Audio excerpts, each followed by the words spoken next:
Well, hello there, and welcome to another edition of Warbird Wednesday. My name is Fred Bell. I am the Vice Chairman of the Palm Springs Air Museum, and we're continuing down Reconnaissance Way, so to speak, the airway of reconnaissance, and we're going to be talking about a really unusual reconnaissance aircraft today with my pig sconce assistant. Is that it? Pig sconce? Pretty close. But first, I have to get this exciting. Does this have anything to do with the? No. Another one just kind of out in the ether there. We're talking about the Blom & Voss, the BV-141. Now, I don't have a model. I'm going to use a Junkers, a Ju-88, as an example, but Greg can throw up a plan view of the airplane right now, the BV-41. Its first flight was in 1938. It was designed by Richard Vaught, if I got his last name correct, and there were 28 of them built. Now, the thing about this particular aircraft was this is again, the Ju-88. We'll throw up the plan view.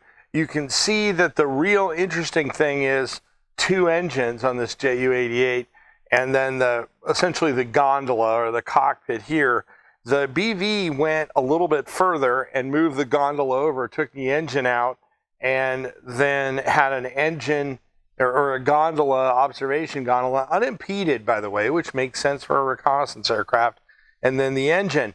Now, one would think with that kind of a design, this is a very stable airframe. You have the wings, you got the flow over the wings and the tailplane, and there's drag where there needs to be and everything. But one would think that when you just put basically a single engine there with this gondola out there, that the airplane would corkscrew quite a bit.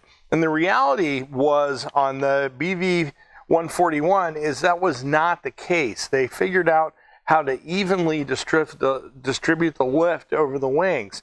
And so that was probably one of the most unique things, in that it didn't spindle around. The engine out there on the original aircraft was a BMW 132N, or we're getting a little specific there. But the idea behind it was, and the Germans, you got to give it to the Germans, because if we see there were a few, and we've covered a few kind of wacky American aircraft designs, which you're looking at that going, what is that? But the Germans were the ones that really went out there and did all this kind of weird stuff. And if you look at a lot of engine or aircraft that the Germans built, they're kind of all over the place as in designs. Now, the BV had this weird tail section that Greg can throw up. And then the other thing about it was, with that lift issue, it also, at low airspeeds, had a thing called the P factor. And I am going to let Greg throw up no, I'm not talking about that. The P factor, that's 12-year-old humor, behave yourself. The P factor went into play, and it was basically a asymmetric blade effect and on the angle of attack of the aircraft. Greg can throw it up. I'm not going to spend too much more time, but the graphic will help. But essentially what the aircraft would do with that at low speed, if the angle of attack fell back, the aircraft would yaw with that tailplane. Now, the Germans fixed all this stuff, and they actually built a number. 28 is not a small number of aircraft. In the Reichsministry original order, they were competing against the Arado, the AR-198, and the Focke-Wulf, the 189. Those were the two reconnaissance airplanes. But the 141 was a complete departure. Now, the other thing about it, to show you how much Blom & Voss believed in the 141, this was a private venture. They were not solicited by the Reichsministry to build the airplane. They heard about the RFP and they put their design in. So that shows you how, first of all, that's a gutsy move even back then, and it shows you how much they believed in the design. And this is where I'm going to take my break. The thing that you have to do, and this is aircraft designers, and I want to salute aircraft designers that took out a clean sheet of paper, believed in themselves, and just went for it. And, we talked about like a Jack Northrop, for example, with the flying wing. Vision was way ahead of the technology, but now it's proven to be really well. Or the F-117 as an example, or the Me-262, or the MiG-15. I mean, where people basically took out, whoever the designer was, took out a clean sheet of paper and just went at it.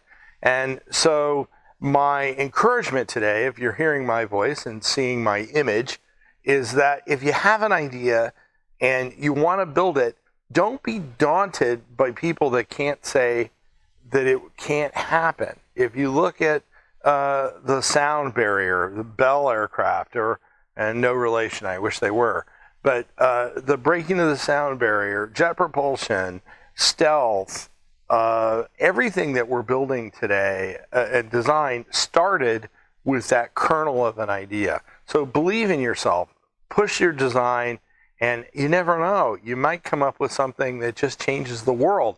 Now, that leads me to my salute, you free thinkers, and that is a Fanta. Now, Greg and I have agreed. All I know is it says, what I can read is it savors the exotic, and it has natural aroma. Those are the words that I get out of it. There is no calorie count on it. It might be like a kiwi, I think maybe, but Greg has gone, remember I said take out a clean sheet of paper? Greg has gone completely off the reservation for my drink today. So I'll go ahead and open that up. It is fizzing. Is it? Ooh, it's a citrusy aroma. So savor the exotic, you free thinkers, you.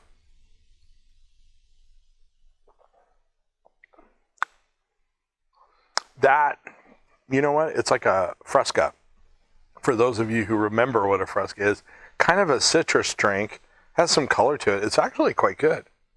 Greg, you slept. Second sip. I like that. Third sip. All right, this isn't a show about soft drinks. Get back to business there. All right, so we have exotic design. We have a company that completely believes in it. We have them. They built 28 variants of various types. Airplane was relatively fast, a couple hundred miles an hour, but a little more. But what killed it? What killed it and why we didn't see more of these is they went up to a more powerful engine.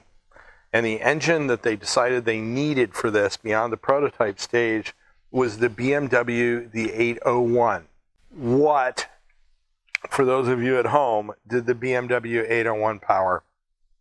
The Focke-Wulf 190. The Germans, we've talked about before during the war, didn't have an unlimited supply of engines. They didn't have an unlimited supply of resources. They were getting the crap bombed out of them, which is a technical term, by the way. And they made a decision that they needed fighter interceptors more than they needed reconnaissance airplane. By the way, that's probably the right decision. They needed more fighters. Reconnaissance aircraft, especially later in the war, what are they going to tell them? There's 1 billion Russians coming at us, and there's 1 billion Americans coming at us. It didn't really matter.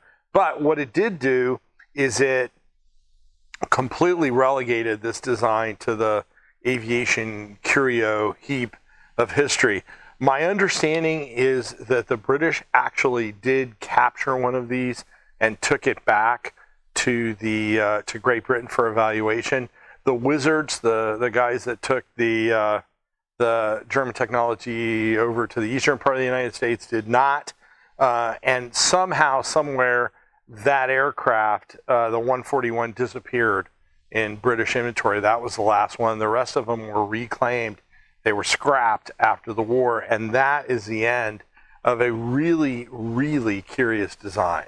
Now, if you want to get out there and show your support, you need to get your little, this is metal for your wall. These are fun for your recreation room or whatever. I'm sure this is period correct. Jason checks all that stuff. This is a buy war bonds placard or thing you could hang in your room. I would do this. This is very cool. And probably it's made in the USA, even better.